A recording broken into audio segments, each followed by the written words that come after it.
Here you can see our wild primroses just at the bottom of a hedge. Aren't they lovely? Well, they've had flowers for a while, and they're better at keeping out the frost and out of the snow. They don't mind being flattened by snow. They'll form a kind of pocket underneath and they'll keep blooming, and they'll just produce blooms for weeks and weeks now, all the way up until April probably, before they stop. And they might go after that. They usually have a few throughout the year, but the best blooming is in spring and early spring. I think they're competing with the flowers for pollinators, with flowers that have big bloomings, and these guys beat them by blooming first. But they're lovely. See if I can look at that. A common sight still, though.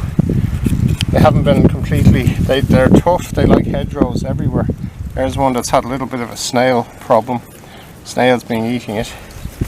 But look at that. Gorgeous. Here's two really beautiful plants. They're tiny, but they are crocuses. And they've only just broken out of the soil. But you can see they have these flowers. Now crocus flowers, they can wait like that for days or weeks until snowy conditions go away. We definitely have loads of snowy conditions. If you look at the leaves, they're kind of, see, you barely notice them. They're like grass, only they have a kind of a strong pale spine on them. Not easy to spot, but it's beautiful, that little bit of that burst of purple.